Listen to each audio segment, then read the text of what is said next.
Antes de entrar al tema que queremos cubrir esta mañana, quiero hacer una relación entre los 144,000 y la gran multitud que estuvimos analizando ayer. Mi buen amigo Jorge Agüero, quien es un experto en computadoras, trabajó una buena cantidad de tiempo para hacer esta relación y quiero agradecerle por haber hecho esto. Lo que quiero es que comparemos Apocalipsis 7:4 con Apocalipsis 7:9. En Apocalipsis 7:4 se introducen los 144,000.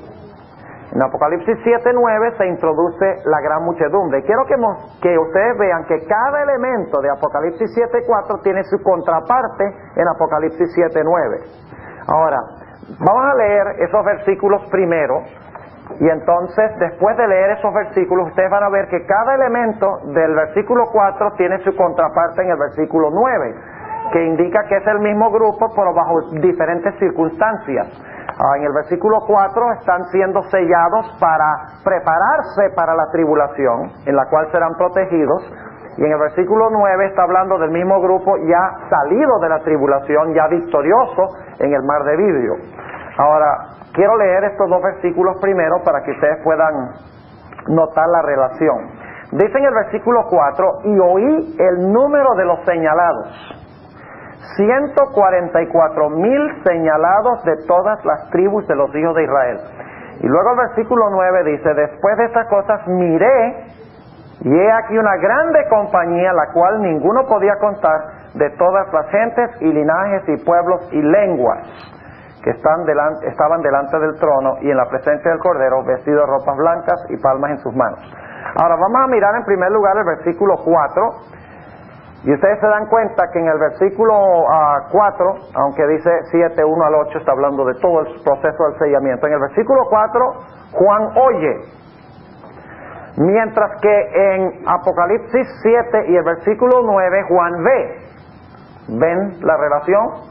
Oye y ve. Y como nos dimos cuenta ayer, cuando Juan oye y ve, él oye lo mismo que ve. ¿Vieron los ejemplos que notamos ayer en Apocalipsis? Dice que oye que hay un león y luego ve un cordero. El león y el cordero es lo mismo, pero quieren ilustrar diferentes aspectos en cuanto a Jesús.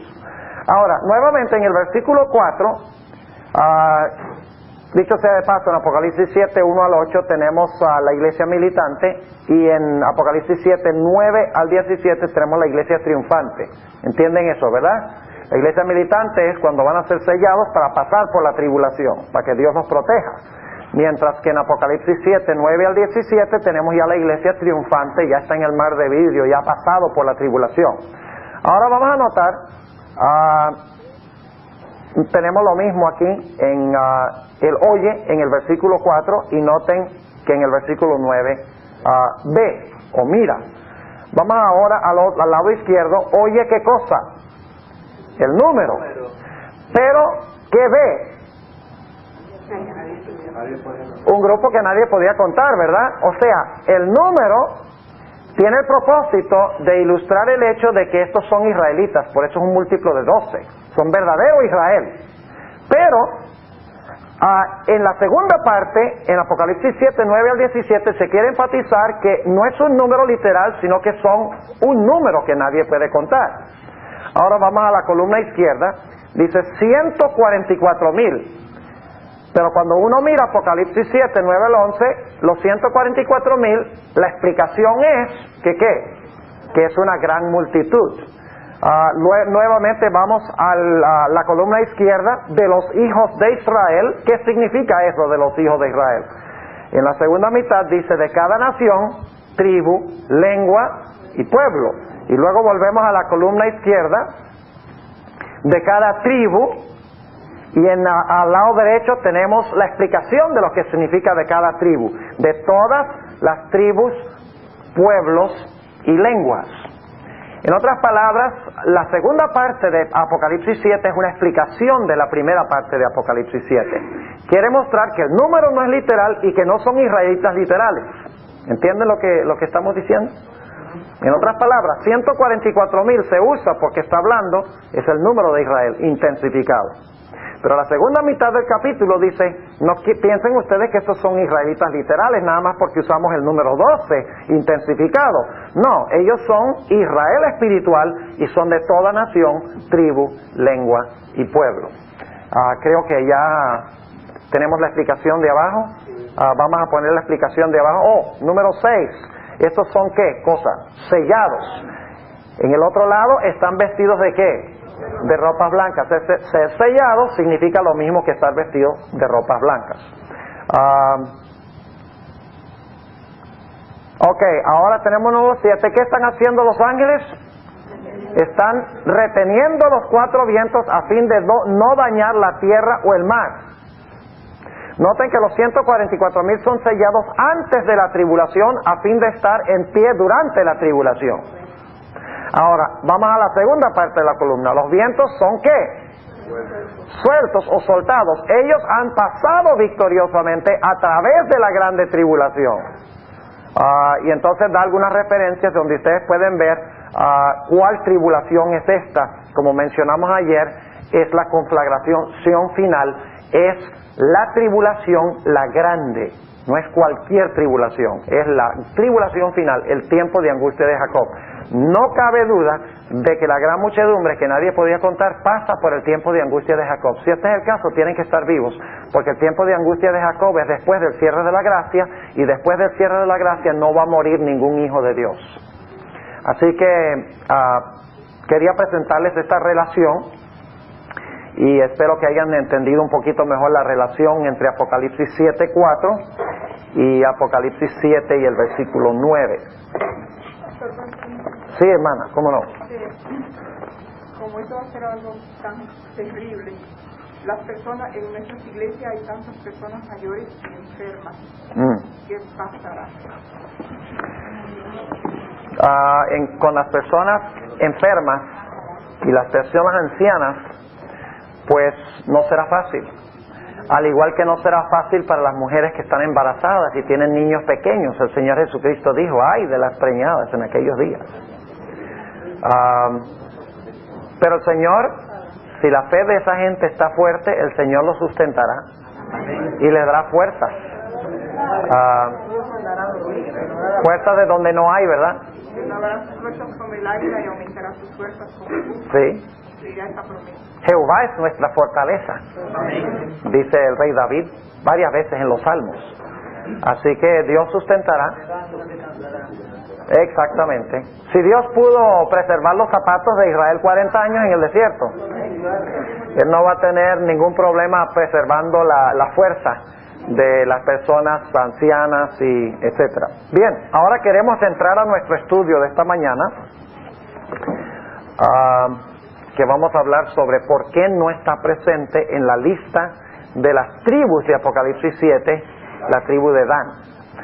Sin embargo, vamos a orar antes de entrar a nuestro estudio. Padre, te damos gracias una vez más porque nos has permitido venir aquí este día. Vamos a estudiar un tema solemne. Pedimos, Señor, que nos ayudes a aplicar este tema a nuestra propia experiencia. Ayúdanos, Señor, a entender por qué Dan no está, y ayúdanos a no pertenecer a esta tribu, porque los que pertenezcan a esta tribu se van a perder eternamente. Ayúdanos pues a entender el mensaje que tienes para nosotros y ayúdanos a aplicarlo. Te lo pedimos en el nombre de Jesús. Amén. El libro de Apocalipsis describe la gran batalla final que habrá entre el pueblo de Dios y las fuerzas de Babilonia. Es interesante notar la cantidad de veces que el libro de Apocalipsis describe este conflicto final como una guerra, como una batalla, con ejércitos, con generales. Vez tras vez en Apocalipsis se usa terminología militar para describir este conflicto final. Puedo darle algunos ejemplos. En Apocalipsis 15, 2 al 4, habla de los 144,000 como los que han ganado la victoria sobre la bestia, sobre su imagen, sobre su marca y sobre el número de su nombre. Victoria es una palabra que tiene que ver con una batalla militar. En Apocalipsis 17 y el versículo 14 dice que Jesús vencerá a los reyes de la tierra, porque es el Rey de reyes y Señor de señores. En Apocalipsis 16 y el versículo 12 en adelante habla de la gran batalla del Dios Todopoderoso, la batalla de Armagedón, que es la gran batalla final. En Apocalipsis 19, 11 en adelante habla de Cristo sentado en un caballo blanco y los ejércitos celestiales le siguen en caballos blancos y viene para libertar al pueblo de Dios. Vez tras vez en el libro de Apocalipsis se compara el conflicto final con una batalla militar entre Cristo y su pueblo y Satanás y el pueblo de él. Lo interesante es que según el Antiguo Testamento, cuando el pueblo de Israel iba a librar las batallas de Jehová, siempre se organizaba el campamento de Israel por sus tribus. Y se hacía un llamado a cada tribu para estar seguros de que estaban presentes para emprender la batalla de Jehová contra los enemigos. De la misma manera, los 144,000 son el ejército de Dios en los últimos días. Y Dios también hace un llamado para ver quién se cuenta entre su ejército, y este llamado lo hace en Apocalipsis 7. Es un censo de las tropas de Israel. En realidad lo que tenemos en Apocalipsis 7, 1 al 8, es Dios censando a Israel para estar seguro de que todos están listos para entrar en la fase final de la gran batalla entre el bien y el mal. Lo interesante es que cuando se hace el llamado, todas las tribus responden, aquí estoy, menos una tribu, la tribu de Dan. Cuando examinamos la lista de las tribus en Apocalipsis 7, nos damos cuenta que Dan no aparece. Ahora, alguien puede decir, bueno, pastor, tal vez a Juan se le olvidó incluir la tribu de Dan. No creo que esa sea la explicación. En realidad sé que esa no es la explicación. Porque en primer lugar, Juan conocía muy bien el Antiguo Testamento. Él era judío. ¿Saben ustedes que en el libro de Apocalipsis hay cerca de 1000 alusiones al Antiguo Testamento? Juan conocía bien el Antiguo Testamento. Conocía bien cuáles eran los hijos de Jacob. Él no iba a dejar a Dan afuera nada más porque se le olvidó de que Dan era uno de los hijos de Jacob. No cabe duda de que la ausencia de Dan es premeditada, no es accidental, es planificada por Juan, inspirado por el Espíritu de Dios. Por ciertos motivos, Dan es excluido a propósito de la lista de las tropas de Jehová que están preparándose para entrar a la guerra final. E inmediatamente nos preguntamos, ¿por qué será que Dan no aparece? Dicho sea de paso, el lugar de Dan es tomado por otro. En realidad, el lugar de Dan es tomado por Manasés, quien era nieto de Jacob, pero según Génesis 48, Jacob lo adoptó como su hijo. Es decir, el lugar de Dan fue tomado por otro. Eso tiene un significado de suprema importancia. Procuremos responder la pregunta entonces, ¿por qué faltó Dan cuando Dios hizo el censo llamando a su pueblo a la guerra y a la batalla final? Para entender esto necesitamos regresar al libro de Génesis. Vuelvan conmigo a Génesis el capítulo 30 y vamos a leer los versículos 5 y 6 a donde se describe el nacimiento de Dan. Ahora, quiero que sepan que Dan era hijo de Raquel. Pero la Biblia nos dice que Raquel no tuvo este hijo, lo tuvo su sierva, lo tuvo su criada. ¿Cómo se llamaba la criada? Bilha se llamaba la criada de Raquel, pero en realidad era hijo de Raquel porque la criada era una esclava. Ahora quiero que noten lo que se dice del nacimiento de Dan y el nombre que se le dio. Génesis 30 y empezando en el versículo 5. Y concibió Bilha y parió a Jacob un hijo. Y dijo Raquel, juzgóme Dios, y también oyó mi voz, y dióme un hijo, por tanto llamó su nombre Dan. Ahora noten que ella dice, juzgóme Dios. Y por eso le puso el nombre Dan. Ahora el nombre Dan significa juzgar. El nombre Dan significa juzgar.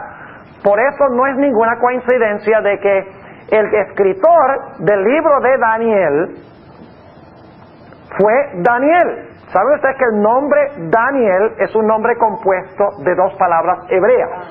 Dan, que significa juzgar, El, que es el nombre de Dios. Y cuando se pone la I en medio significa mi.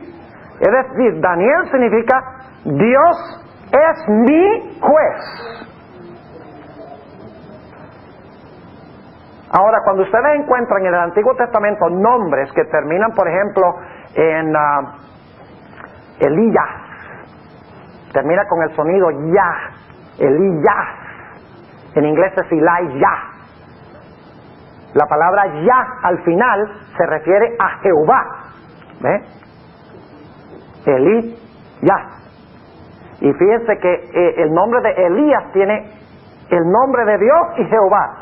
El nombre Elías significa mi Dios es Jehová, porque tiene él y ya. Es decir, el nombre Dan significa juez. Ahora vamos a la descripción que dio Jacob de Dan cuando pronunció esas palabras bajo inspiración en cuanto al futuro de las tribus. Génesis, el capítulo 49 y el versículo 16, y quiero que noten nuevamente que se enfatiza, se recalca el aspecto de Dan como juez. Dice en Génesis 49 y el versículo 16 lo siguiente. A ver, Génesis 49 y el versículo 16. No es el versículo 16, ¿verdad? ¿Dónde está eso? Ah, aquí está. Estaba mirando en Éxodo, por eso no lo conseguía. Génesis 49, 16 dice, Dan que juzgará a su pueblo. Será como una de las tribus de Israel. ¿Qué es lo que iba a hacer Dan? Dan iba a juzgar a su pueblo. Ahora yo pregunto, ¿juzgar es bueno o es malo? Depende. Depende. Si usted va a juzgar de una forma justa, si va a juzgar de una forma imparcial y correcta, juzgar no es malo. Pero el problema es cuando usted se convierte en juez de los demás, los juzga en sentido negativo de la palabra. Y la Biblia nos enfatiza que eso es precisamente lo que sucedió con Dan. A Dan se le dio la capacidad de discriminar y distinguir los errores y los defectos de los demás. Pero en vez de Dan ir a ellos y decirles, mira, tienes un problema con este aspecto de tu carácter, déjame ayudarte para tratar de remediar el asunto. Lo que hizo Dan fue tratar de derribar a esa persona, hablando de esa persona por detrás. Lo vamos a ver en un momento. Es decir, se tornó en criticón, se tornó en un chismoso, se tornó en uno que quería derribar a los demás, discerniendo los defectos que tenían, que es un don que Dios les dio, y en vez de restaurarlos, trató de destruirlos. Ahora noten qué más se dice de Dan aquí. Génesis 49 y el versículo 17, porque tenemos que terminar la descripción. Noten lo que declara. Será Dan serpiente junto al camino, cerasta junto a la senda. Ahora necesito explicarles que es una cerasta, es una serpiente muy ágil, que en Israel cuando anda en el desierto no se distingue del medio ambiente. Tiene el mismo color de la arena, el mismo color de las piedras, y se mueve sigilosamente.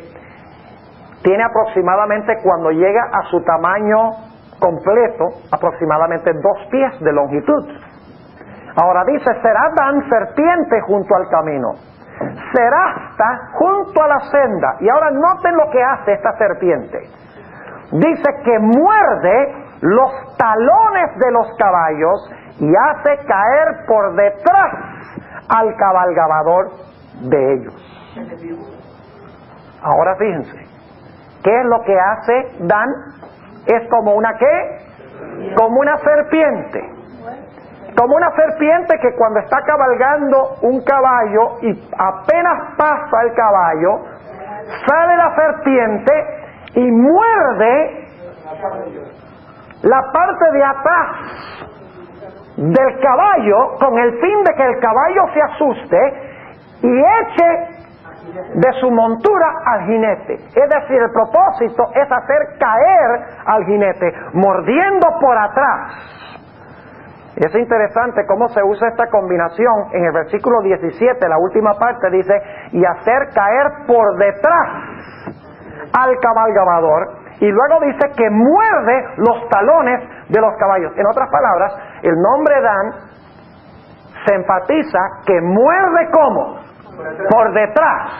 En otras palabras, tiene la capacidad de discriminar y distinguir y ver los defectos en otros, pero en vez de irle a la cara para hablar con ellos y tratar de ayudarlos y remediar la situación, lo que hace es ir por detrás y morder por detrás para hacer que ellos caigan y se hieran o se mueran.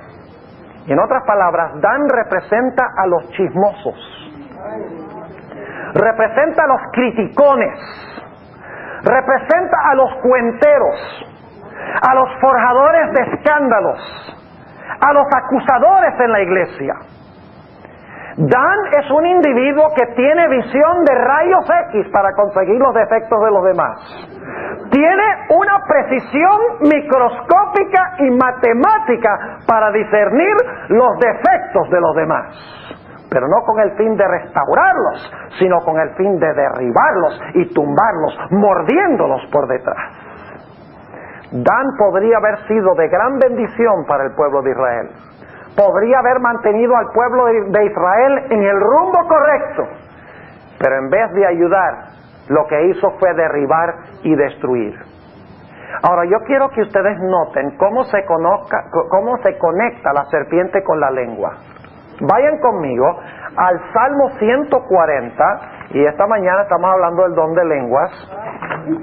El don de lenguas en la iglesia adventista, imagínense eso. Nosotros que hablamos de los pentecostales que tienen el falso don de lenguas, pero imagínense el don de lenguas que tenemos nosotros. Note lo que dice en el Salmo 140 y el versículo 3. Quiero que noten cómo se conecta la lengua con la serpiente. ¿Saben ustedes dónde tiene la serpiente el veneno? En la lengua, según la Sagrada Escritura. Ahora fíjense entonces, esta serpiente espera hasta que pase el caballo, y cuando el caballo está de espaldas, ¡sí!, le muerde, ¿verdad? Y entonces cuando muerde al caballo, abajo, la pata, como resultado se cae el jinete. Le inyecta el veneno. Ahora note lo que dice en el Salmo 140 y el versículo 3. Dice lo siguiente: aguzaron su lengua como la ¿qué? Como la serpiente. Veneno de áspid hay debajo de sus labios. Ahora, ¿saben que ustedes que no es ninguna coincidencia de que en el huerto del Edén tenemos la serpiente, y lo que la serpiente está usando es la lengua? Y está usando la lengua para acusar a Dios, para decir que Dios es un mentiroso. Ustedes no pueden confiar en Dios. Dios quiere que ustedes estén ciegos. Dios quiere que ustedes sean esclavos. No pueden confiar en Él. Pero si me aceptan a mí, en mí sí pueden confiar. Fíjense cómo la serpiente y la lengua, el veneno de la lengua, están identificados en este pasaje, no solo en el Salmo, sino también ¿dónde? También en el libro de Génesis. Ahora fíjense qué interesante. Cuando nosotros pensamos de una serpiente, pensamos de ese animal que sigilosa y silenciosamente anda por el suelo y no lo oímos, al menos que sea una cascabel, ¿verdad? Pero ¿saben qué otra cosa sobresaliente tiene una serpiente? Cuando usted va al zoológico, ¿se ha ido al zoológico alguna vez? La serpiente levanta la cabeza y ¿qué le saca a usted? Le saca la lengua, ¿verdad? Es decir, también prominente de la serpiente, no es solo su cuerpo sigiloso y largo, no es solamente el veneno que inyecta, sino su ¿qué? Sino su lengua. Y eso es lo que está diciendo la Biblia en cuanto a la tribu de Dan. Usaban su lengua para morder por detrás. ¿Saben ustedes que literalmente vamos a leer un texto ahora donde se nos dice que los de la tribu de Dan muerden con sus palabras por detrás? Vamos a ese pasaje. En el Salmo 101. Salmo 101. Y vamos a leer el versículo 5. Salmo 101 y el versículo 5. Y quiero que noten qué se dice aquí.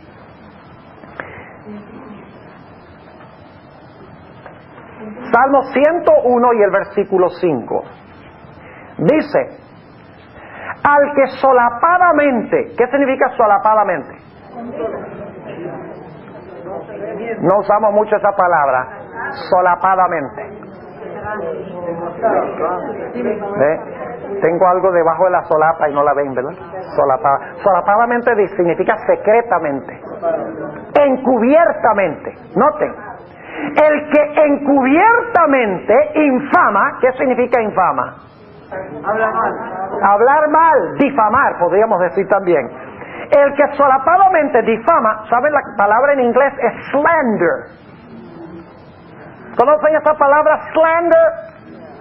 Significa acusar de una forma mentirosa e injusta, como hizo la serpiente con Dios.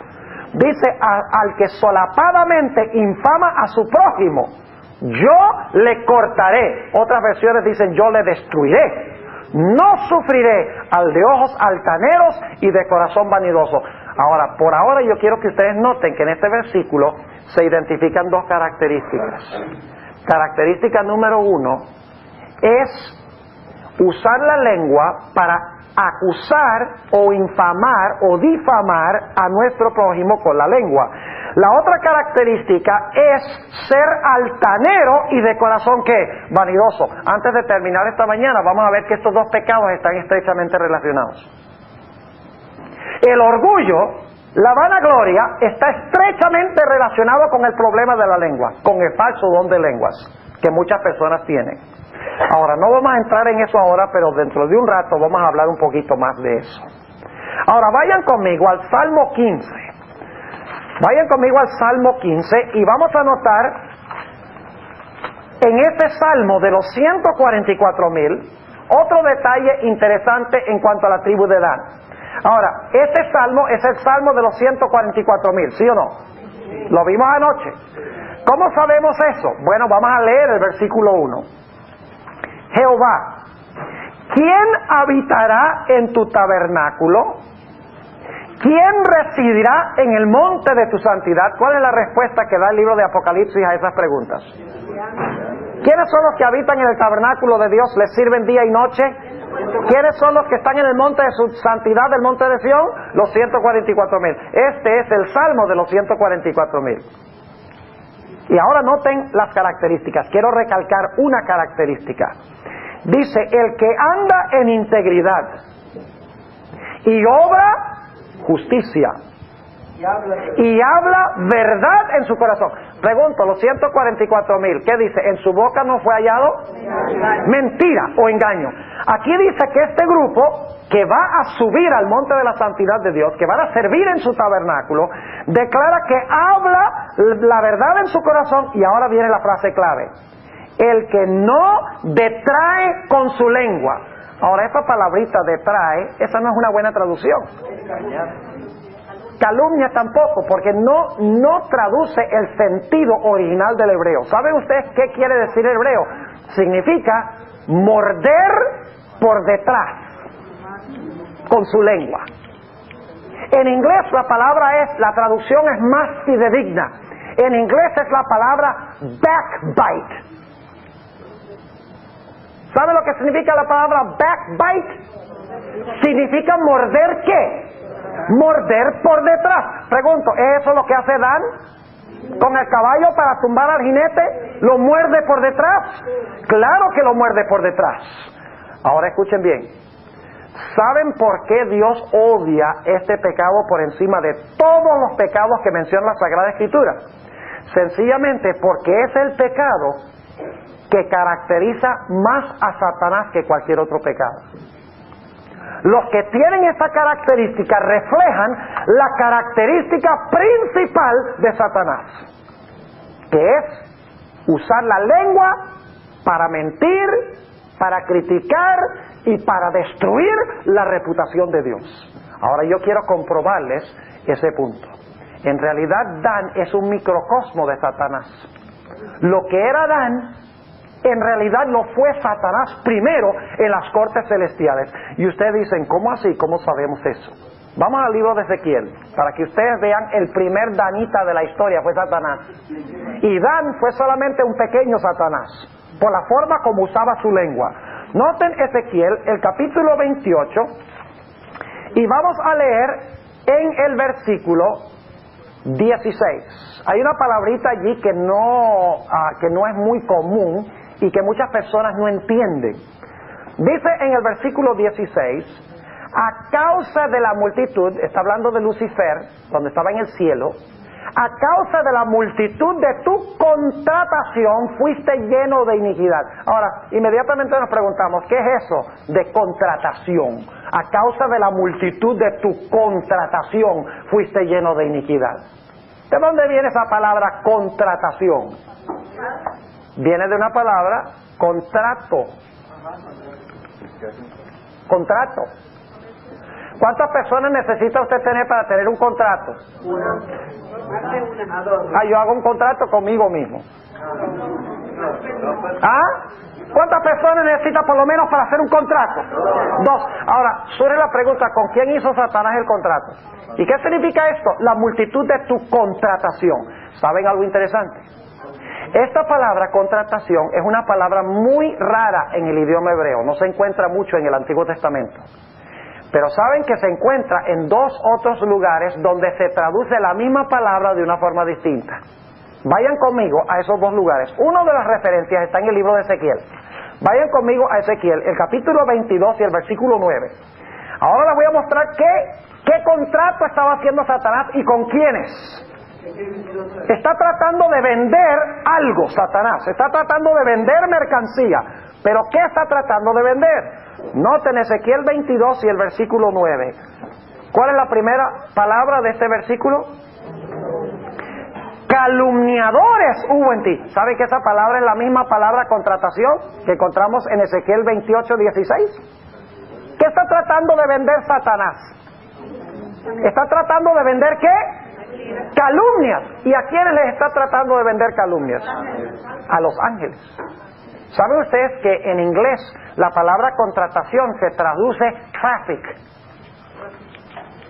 Que es una palabra que tiene que ver con comprar y vender. ¿Saben ustedes que en Ezequiel 28 se está hablando de Tiro? ¿Sabe qué clase de lugar era Tiro? Era un lugar de comercio. Era en Nueva York de aquella época.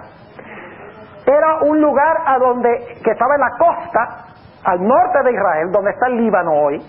Y de allí salían todos los barcos a todos los lugares civilizados para vender mercancía. Hacían contratos para comprar y vender mercancía. Ahora, ¿qué es lo que Satanás está tratando de vender? Aquí. Está tratando de vender ¿qué cosa? Calumnias. Y en cuanto a quién está tratando de vender las calumnias, está vendiendo las calumnias en cuanto a Dios. ¿Y a quiénes les está tratando de vender las calumnias? A los ángeles celestiales. Ahora vamos al otro texto donde se encuentra esta idéntica palabra.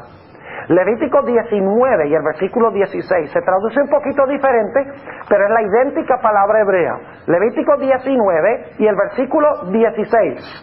Fíjense lo que dice esto. No andarás chismeando en tus pueblos. ¿Cómo es la cosa? ¿No andarás qué?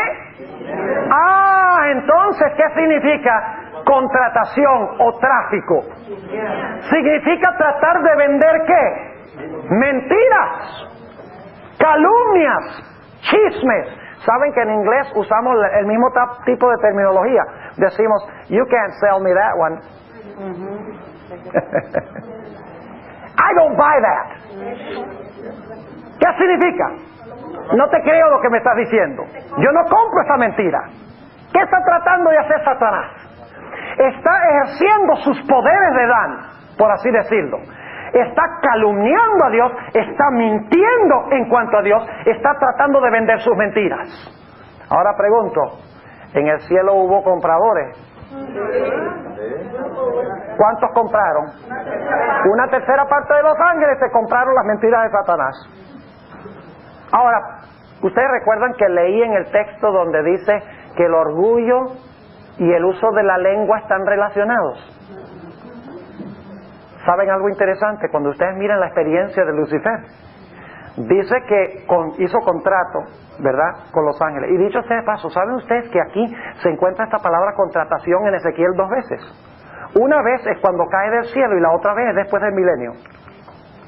Vamos a leer eso antes de ir a otro punto. Noten el versículo 18. Está hablando después del milenio, cuando Satanás rodea la santa ciudad.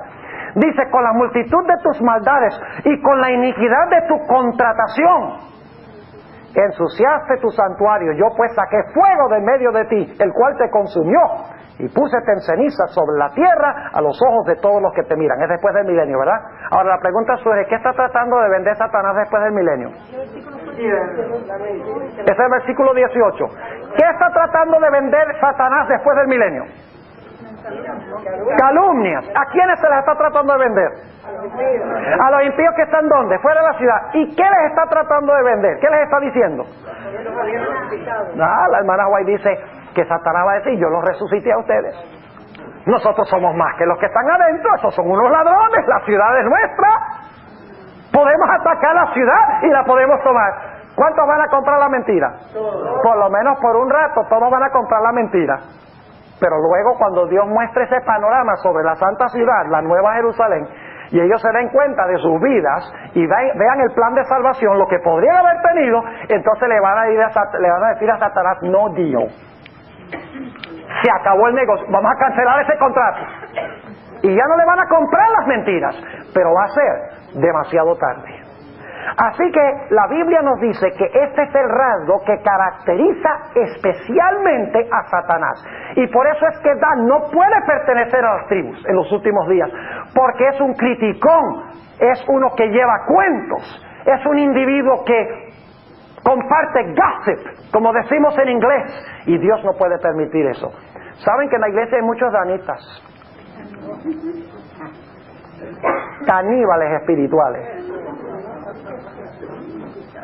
Muchas veces el sábado almorzamos 2 veces, almorzamos la comida y almorzamos al pastor y almorzamos a los hermanos.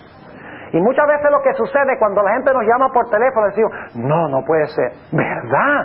No me lo digas, ¿cómo así? ¿Es así o no es así? Claro que es así. Esa es una característica, según la Biblia, de la tribu de Dan. Y muchas veces decimos, no, lo que yo quiero es que las cosas se corrijan y que anden bien, por eso es que yo hago esto. Pero no lo hacemos como debe ser. Ahora, fíjense cómo están relacionados este problema con la lengua y el problema que existe con el orgullo. La Biblia nos dice en Ezequiel 28 que Satanás se enalteció por causa de su ¿qué? De su hermosura. ¿Se consideraba él más importante y mayor que Jesús? Claro. ¿Está lleno de orgullo? Ahora fíjense lo que hace. Él le dice a los ángeles, miren, Dios quiere que ustedes sean esclavos. Dios es un tirano. Dios solo gobierna para Él. Fíjense, ustedes ni siquiera sabían que había ley y ahora Dios dice que tiene su ley, que hay que obedecerla. Y luego dice Satanás, dice Lucifer, pero mire, si ustedes me ponen a mí de gobernante, las cosas van a andar mejor. Yo sí les haría justicia, yo sí les doy libertad. Ahora fíjense lo que hace, usa su lengua para derribar a Dios, ¿para qué? Para ascender Él. ¿Y saben que eso es lo que pasa en la iglesia? Cuando hablamos mal de otros, el propósito es rebajarlos a ellos en la estimación de los demás, para que entonces nosotros reluzcamos y estemos en primer lugar. Dios no puede permitir que entre su pueblo, que responde al llamado al censo para salir a la batalla en los últimos días, haya gente que derribe a los demás con la lengua y que estén llenos de orgullo y de suficiencia propia. Así que cuando alguien venga y le diga a usted, mire, ¿sabe lo que hizo el hermano tal y tal? ¿Sabe lo que deben hacer? Decir, ¿dónde escuchó eso? Bueno, me lo dijo el hermano tal y tal. Diga, bueno, vamos a hacer una cosa, hermano. Vamos a la casa de ese hermano y vamos a hablar con él. A ver si es verdad. ¿Y saben que lo que hará un danita? O se decide salir de la tribu de Dan. O si no, decide salirse de su casa.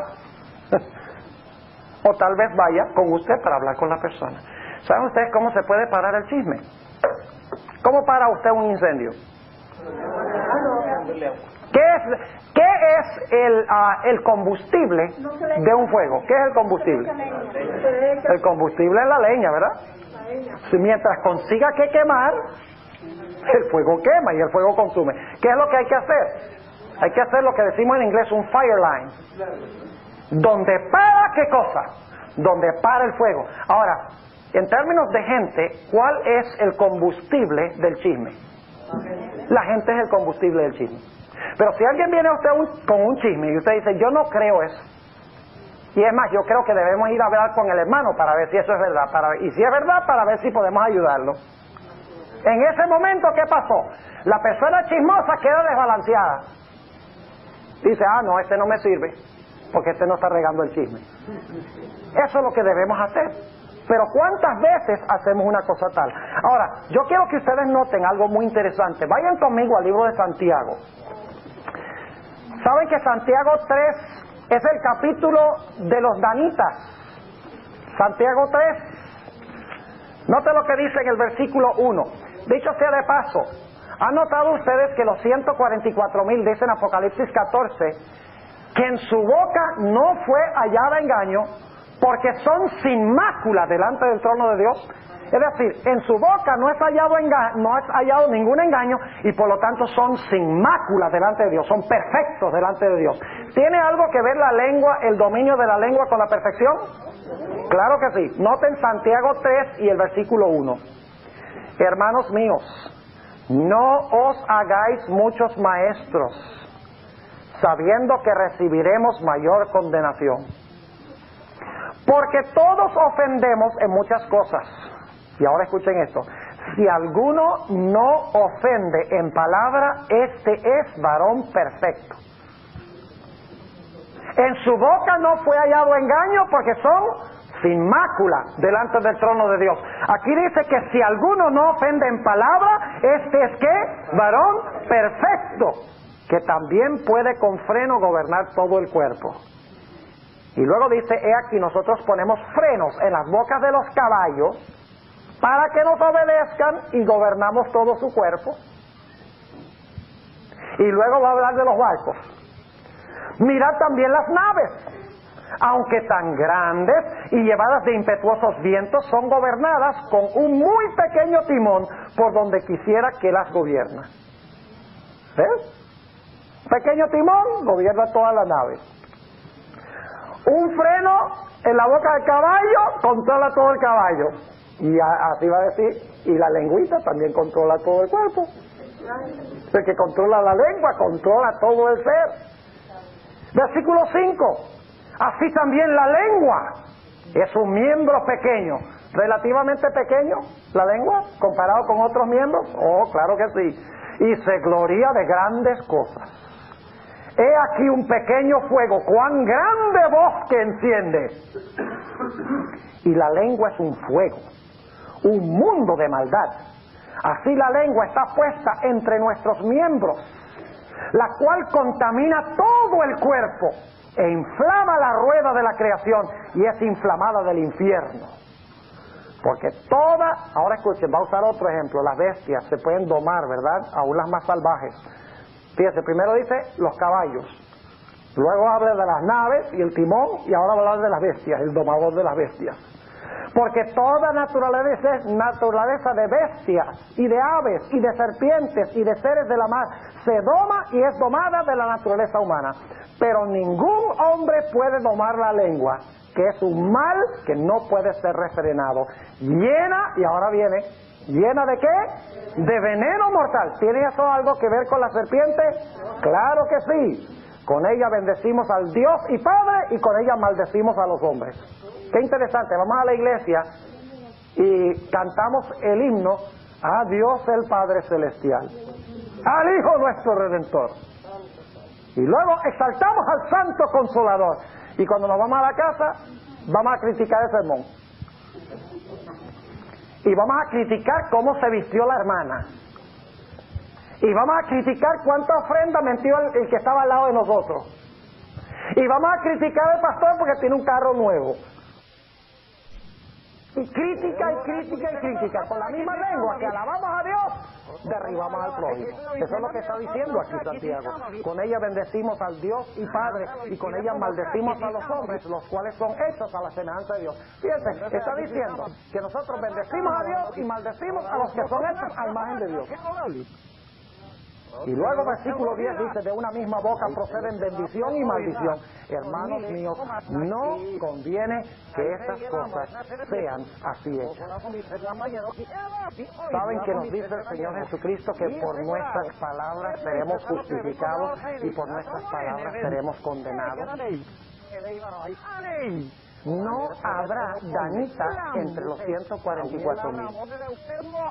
El que por la gracia de Cristo no es capaz de controlar el uso de su lengua, el que usa su lengua para derribar y para juzgar y para criticar y para dañar la reputación de los demás, sea pastor o sea laico o sea no adventista, no estará entre los 144,000. La Biblia nos dice que su lugar será tomado por otro. Pero saben ustedes que había otro pecado terrible que tenían los danitas. No solo el problema de la lengua, sino un terrible problema de avaricia y codicia. Segundo pecado, avaricia y codicia. Vayan conmigo al libro de Éxodo, el capítulo 36 y el versículo 1 y 2. Éxodo 36 y el versículo 1 y 2.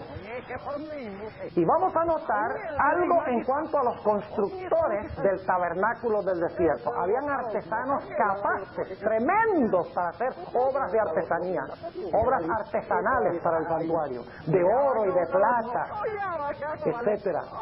Note lo que dice el versículo 1. Hizo pues Bezaleel y Aholiab y todo hombre sabio de corazón a quien Jehová, noten, dio sabiduría e inteligencia. ¿Quién les dio sabiduría e inteligencia? Jehová, para que supiesen hacer toda la obra del servicio del santuario, todas las cosas que había mandado Jehová. Y Moisés llamó a Bezaleel y a Aholiab y a todo varón sabio de corazón en cuyo corazón había Jehová sabiduría, y a todo hombre a quien su corazón le movió a llegarse a la obra para trabajar en ella. Ahora pregunto, ¿quién dio esta sabiduría para hacer estas obras artesanales? Fue Dios. Ahora, ¿saben ustedes que entre esos individuos, esas tribus, eran dos que Dios les dio un don especial para construir el tabernáculo en el desierto? Estaba la tribu de Judá y estaba la tribu de Dan. Note lo que dice en Éxodo 31 y el versículo 6. Éxodo 31 y el versículo 6. Dice, y he aquí que yo he puesto con él a Aholiab, hijo de Ahisamac, de la tribu de ¿qué? De Dan.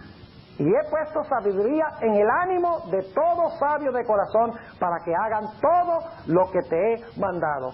¿De qué tribu eran estos artesanos a quienes Dios les había dado sabiduría para hacer estas maravillosas obras para el santuario? Eran de la tribu de Dan. Ahora escuchen lo que les voy a decir.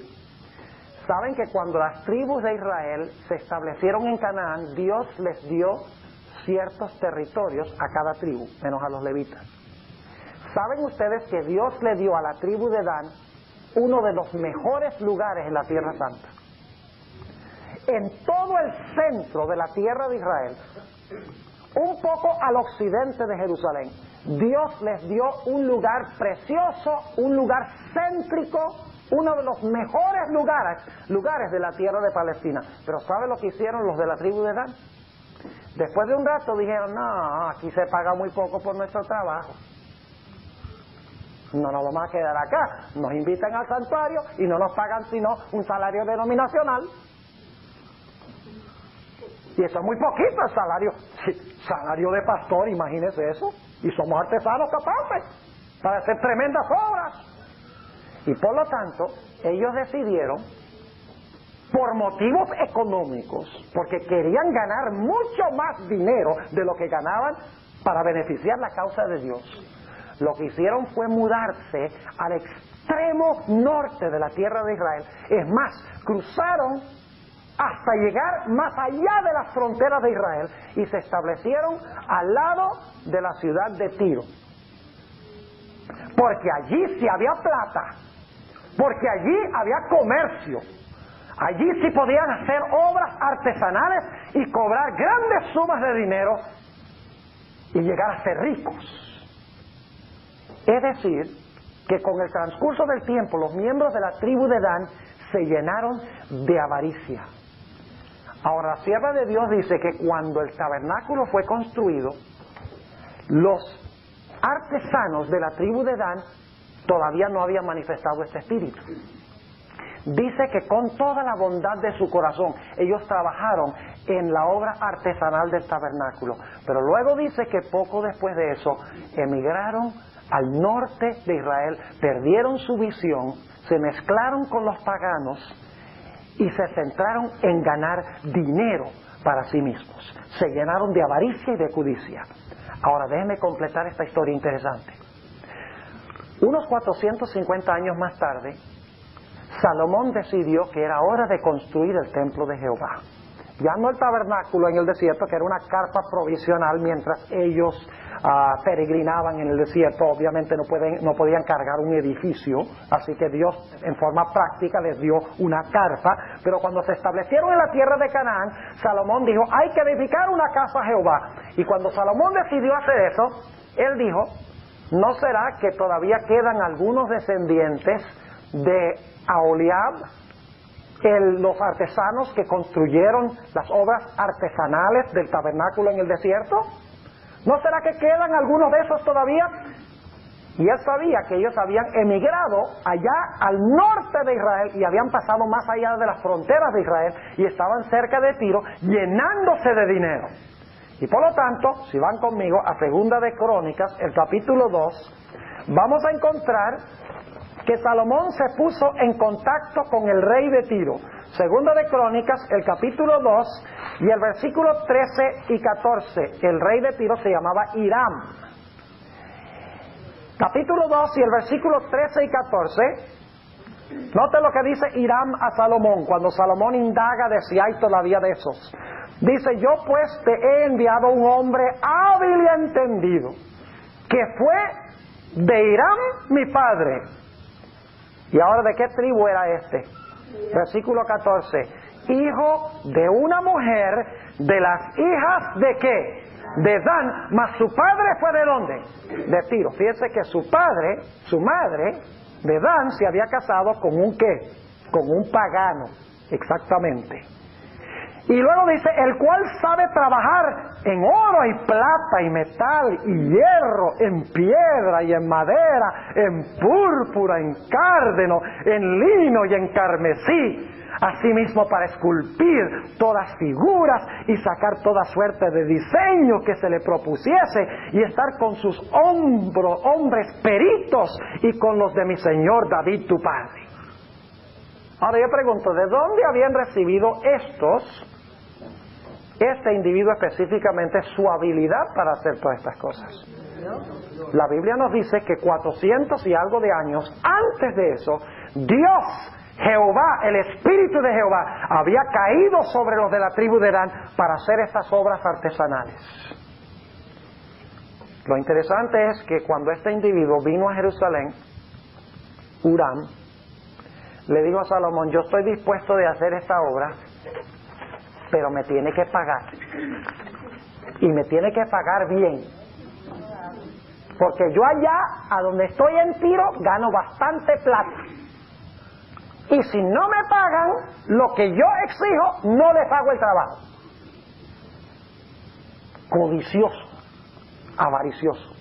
¿Saben que me hace pensar de algo que sucedió en nuestra propia iglesia? A mí no me gusta mucho hablar de las cosas que andan mal en nuestra iglesia, porque hay cosas que sí andan mal. Pero hay una cosa que hace años me molestó muchísimo.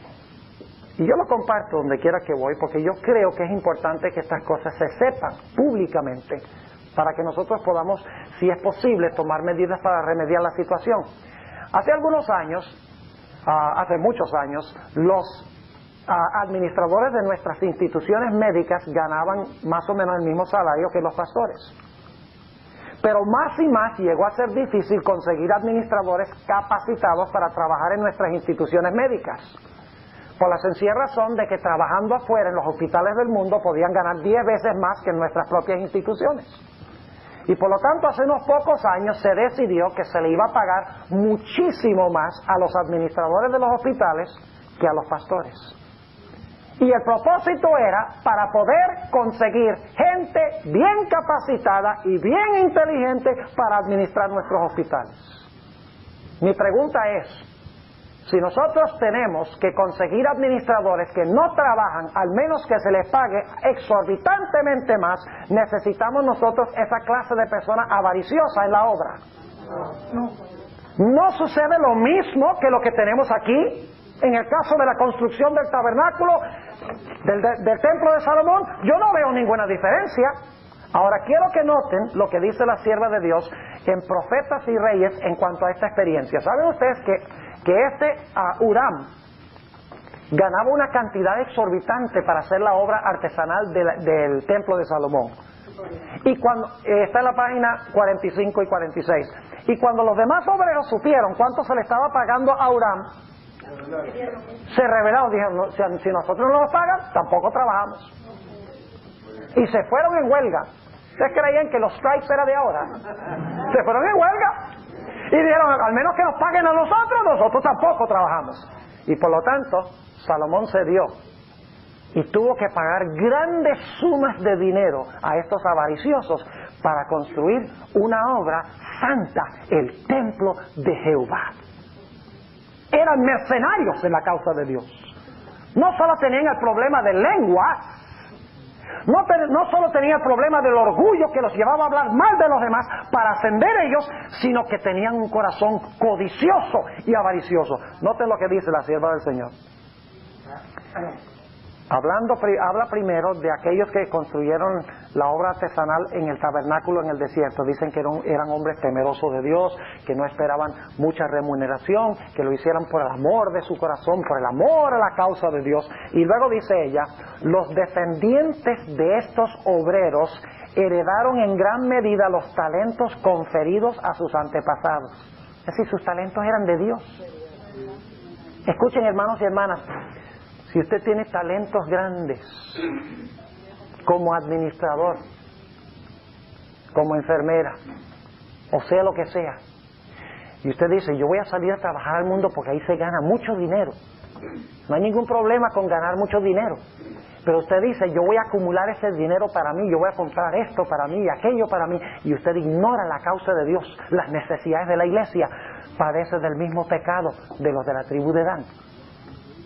Si nos olvidamos de la causa de Dios y nos volvemos mercenarios en la iglesia para acumular y enriquecernos nosotros y estamos llenos de codicia y de avaricia, somos miembros de la tribu de Dan. Sigue diciendo la sierva del Señor.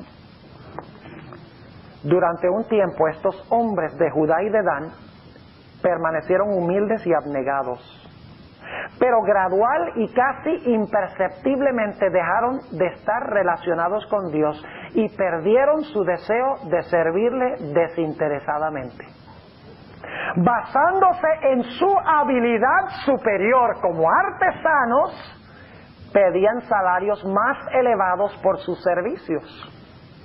En algunos casos les fueron concedidos, pero con mayor frecuencia hallaban empleo entre las naciones circundantes. Tiro. ¿Saben que no es coincidencia de que el pasaje que habla de Lucifer es un pasaje que está hablando del rey de Tiro? Y es interesante que los de la tribu de Dan se establecieron en Tiro. Es decir, tenían el mismo carácter de Lucifer.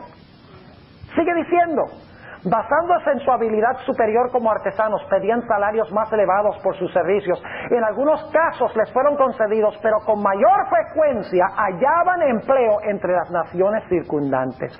En lugar del noble espíritu de abnegación que había llenado el corazón de sus ilustres antecesores, albergaron un espíritu de codicia y fueron cada vez más exigentes. A fin de ver complacidos sus deseos egoístas, dedicaron a servir a los reyes paganos la habilidad que Dios les había dado y sus talentos a la ejecución de obras que deshonraban a su hacedor. ¿Saben algo interesante en cuanto a la tribu de Dan también? ¿Saben que los de la tribu de Dan establecieron un centro de adoración rival al centro de adoración en Jerusalén? Y usaron su talento artesanal para hacer un becerro de oro en Dan para que la gente fuera a adorar allí en vez de adorar en Jerusalén. Yo pregunto algo, ¿Babilonia en los últimos días va a establecer un sistema de adoración rival al sistema de adoración de Dios? ¿Y qué va a suceder? Los danitas que están en la iglesia van a adorar en ese lugar de esa forma en vez de adorar en la forma establecida por Dios. Y van a adorar el dinero y van a adorar las cosas en vez de adorar al Dios del cielo. Estaban inmiscuidos en la idolatría. Imagínense, usando sus riquezas para llenarse ellos de dinero y para establecer un sistema de adoración a su dinero y a sus deseos conforme a sus concupiscencias. Sigue diciendo, entre esos hombres buscó Salomón al artífice maestro que debía dirigir la construcción del templo sobre el monte Moria. ¿Saben algo? La hermana White dice que Salomón debería haber consultado a Dios y no debería haber empleado a esos hombres. ¿Qué diríamos de nuestro sistema de instituciones médicas? Si no quieren trabajar sacrificadamente con los salarios que se pagan por la obra médica, mejor pedir sabiduría de Dios y Dios proveerá. Amén.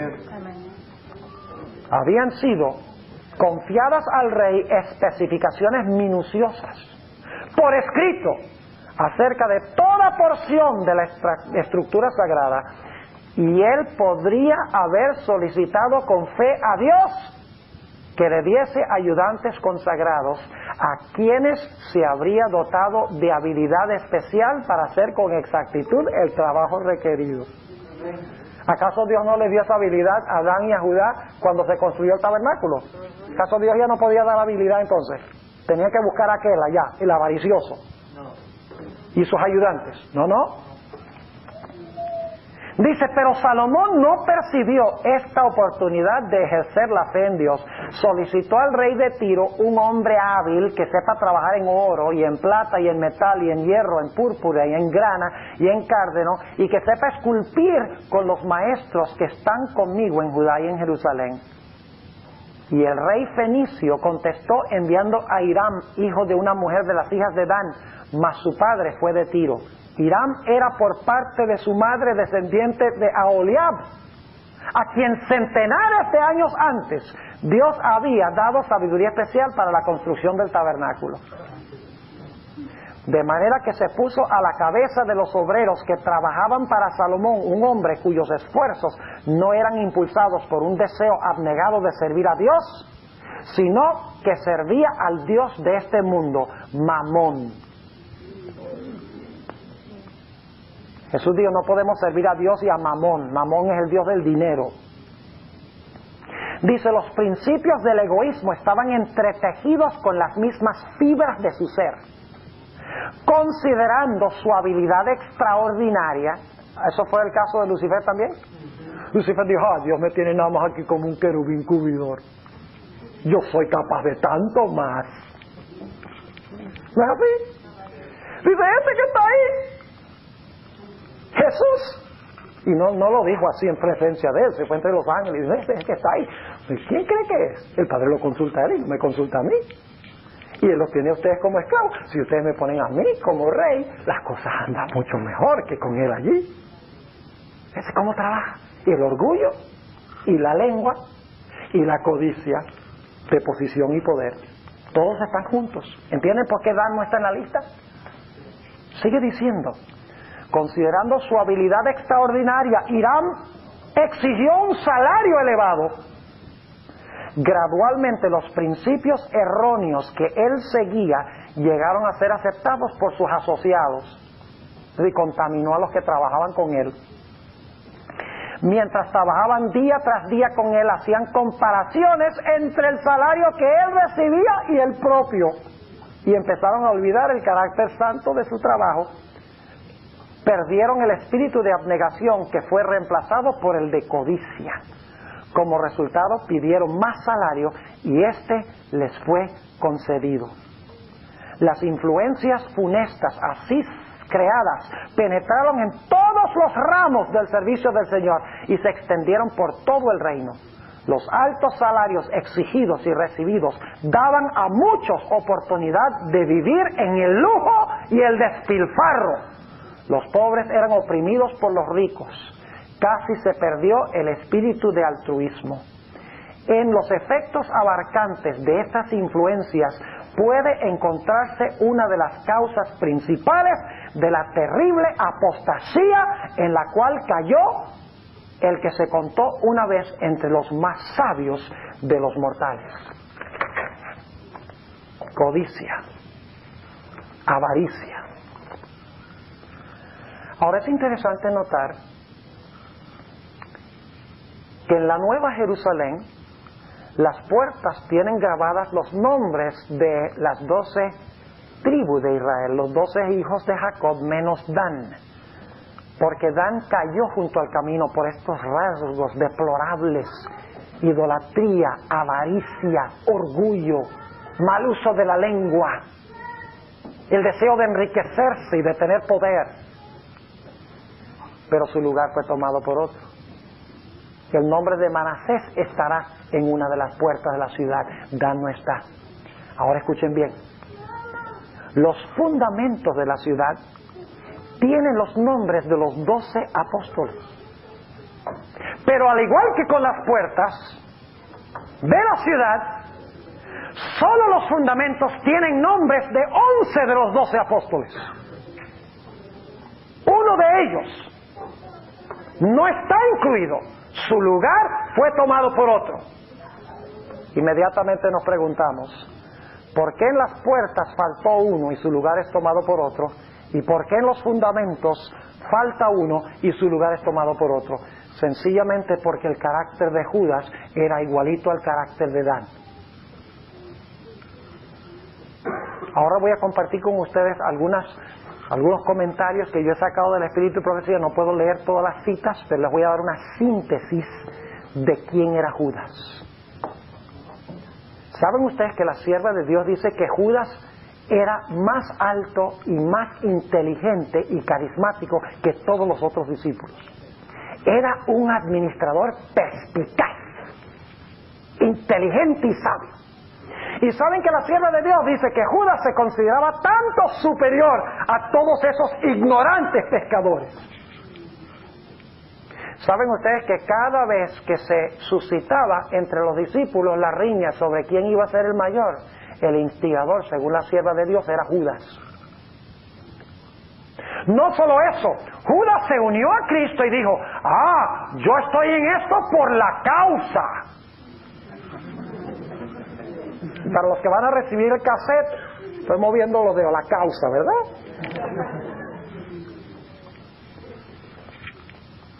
¿Cómo consideraba Judas el dinero? Era avaricioso, era ladrón, codicioso. ¿Se unió a Jesús por las ventajas que podía sacar por su conexión con Cristo? Claro que sí. ¿Y saben qué más hacía Judas? La sierva de Dios dice que constantemente hacía una obra de subterfugio contra Jesús, por debajo de cuerdas, dice la sierva de Dios, tratando de minar, hablando con los discípulos, criticando lo que Jesús hacía, criticando el carácter de amor de Jesús, cuando él creía que Jesús debía sentarse sobre el trono y debía manifestar su poder. Constantemente, como Dan, hablando mal de Jesús. Y saben que la sierva de Dios dice que cuando el Señor Jesucristo humildemente se arrodilló a los pies de los discípulos y empezó a lavar los pies de los discípulos, Judas dijo: ya no, esta no es la clase de Mesías que yo quiero, esta no es la clase de rey que yo estoy esperando. ¡Qué humillación! Que tenga la osadía de arrodillarse y lavar los pies de sus propios discípulos. ¡Qué cosa tan ridícula! Porque él no entendía lo que es la humildad. Él lo que quería era dinero, poder, posición. ¿Saben dónde se encuentran muchos danitas? En las juntas de nombramientos.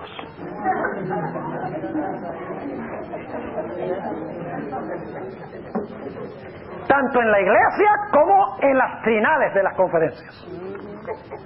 Empiezan a hacer campaña antes y dicen: ese coordinador hispano, ese no ha hecho nada durante estos 3 años.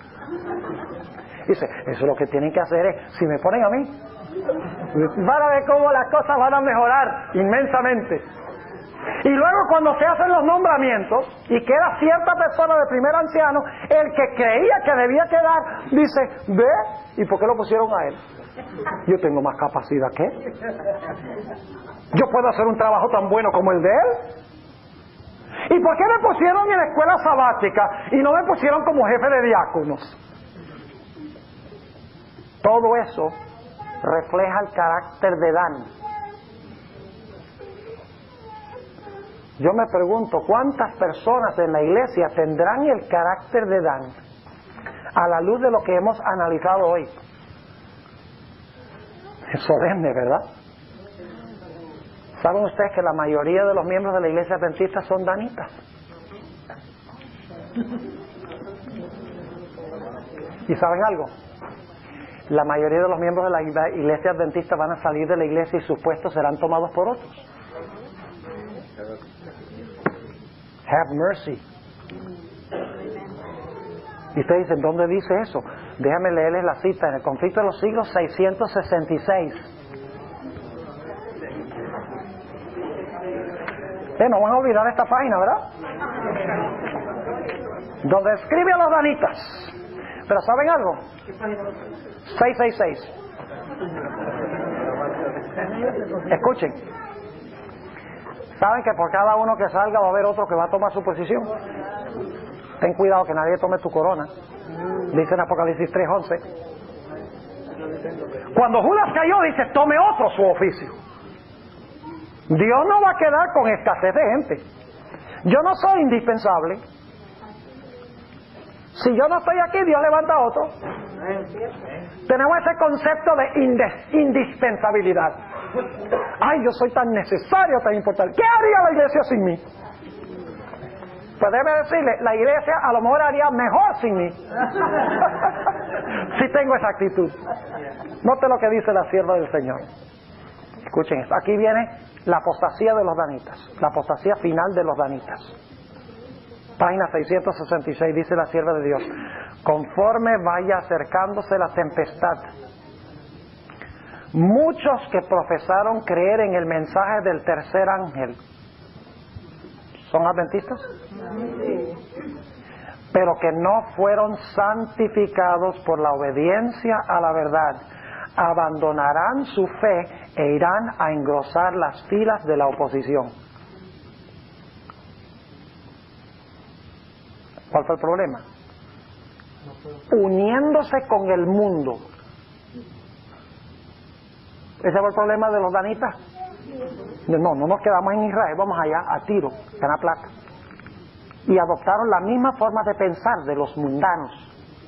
Y establecieron un sistema de adoración rival a la verdadera adoración a Jehová, y desobedecieron a Dios. Sigue diciendo: uniéndose con el mundo y participando de su espíritu. llegarán a ver las cosas casi bajo el mismo aspecto. Así que cuando llegue la hora de la prueba, estarán preparados para situarse del lado más fácil y de mayor popularidad. ¿Qué clase de personas son las que van a hacer esto especialmente? ¿Los danitas tenían mucho talento que no tenían los demás? Eran tremendamente hábiles, perspicaces, sabios, de profundo discernimiento, con grandes habilidades que los demás no tenían en las tribus. Note lo que dice la sierva de Dios: hombres de talento y de elocuencia, que se gozaron un día en la verdad, emplearán sus facultades para seducir y descarriar almas. ¿Para qué van a usar la lengua? Se unieron al mundo. ¿Y para qué van a usar la lengua?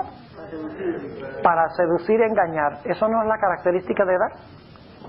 Para seducir y engañar, para que la gente se caiga atrás, muerten por detrás, para destruirlos. Sigue diciendo: hombres de talento y de elocuencia, que se gozaron un día en la verdad, emplearán sus facultades para seducir y descarriar almas. Se convertirán en los enemigos más encarnizados de sus hermanos de antaño.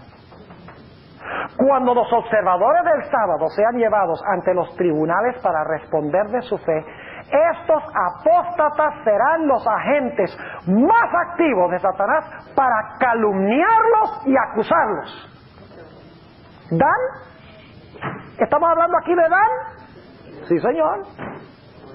Para calumniarlos, noten la terminología, y acusarlos, y para incitar a los magistrados contra ellos por medio de falsos informes e insinuaciones.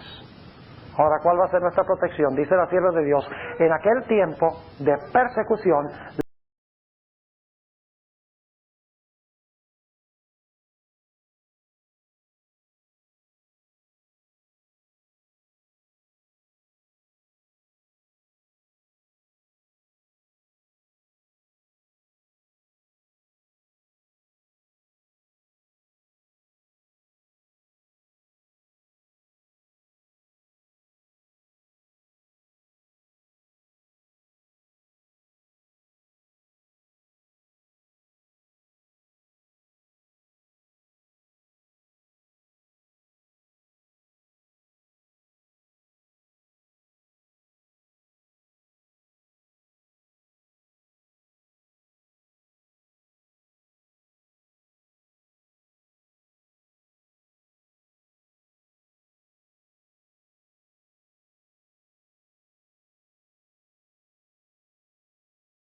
la amonestación, mirando tan solo a Dios y a su palabra. El Espíritu de Dios que obraba en sus corazones les constriñó a hablar. Estimulados por santo celo e impulso divino, cumplieron su deber y declararon al pueblo las palabras que de Dios recibieron, sin detenerse en calcular las consecuencias. No consultaron sus intereses temporales.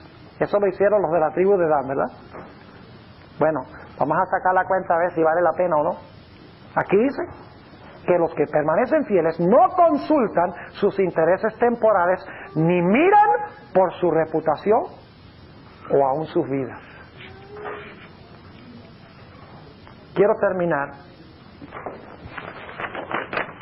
refiriéndome a una experiencia que se realizó en el libro de Jueces, el capítulo 5. ¿Saben ustedes que una vez se realizó una gran batalla en el valle de Megido? Y esa batalla, no tenemos tiempo de describirla en todo su detalle, en realidad es un símbolo, es una ilustración, es una sombra de la batalla final de Armagedón. Si ustedes miran Jueces 5, van a encontrar que se hizo un censo de Israel para ver cuáles fueron a la batalla para pelear contra Sísara. Si ustedes miran en Jueces 5:17, cuando llegó el tiempo de emergencia para luchar contra el enemigo, dice que Dan se quedó con sus barcos. Consideró el comercio y el acumular riquezas más importante que librar la batalla final en favor de Jehová. Eso pasará finalmente con todos los danitas de en medio del pueblo de Dios. Dios necesita un pueblo que deje de ser la Odisea, rica y enriquecida y sin necesidad de ninguna cosa. Dios necesita un pueblo que sea humilde, un pueblo que use su lengua para glorificar a Dios, un pueblo que emplee sus riquezas para el crecimiento de la obra de Dios, un pueblo que use sus talentos para el engrandecimiento del nombre de Dios, un pueblo que use sus fuerzas para terminar la obra que Dios ha encomendado a su iglesia. Hermanos y hermanas, tristemente, en la Nueva Jerusalén no habrá danitas que entrarán por las puertas de la ciudad. Si usted ahora pertenece a la tribu de Dan, usted va a tener que cambiar de tribu. ¿Y saben que solo Dios le puede cambiar de tribu? Solo Dios puede refrenar nuestra lengua. Yo no puedo, no tengo poder para refrenar mi lengua. Yo no tengo poder para ganar la victoria sobre la avaricia y la codicia que existe en mi corazón. El único que puede cambiar mi modo de pensar y mi modo de hablar es Dios. Solo Dios me puede arrancar de la tribu de Dan, diciéndome, mira, vas a perecer si te quedas en Dan. Solo Dios puede rescatarme de allí y ubicarme en otra tribu, a donde puedo usar los dones y los talentos que Dios me ha dado para honrar y glorificar su nombre. ¿Quieren ustedes que Dios les saque de la tribu de Dan y los ponga en otra tribu? Gloria a Dios. Algunos pensarán, bueno, ya yo soy de otra tribu. Si usted dice, ya soy de otra tribu, está en peligro de ser de la de Dan. Porque tenemos que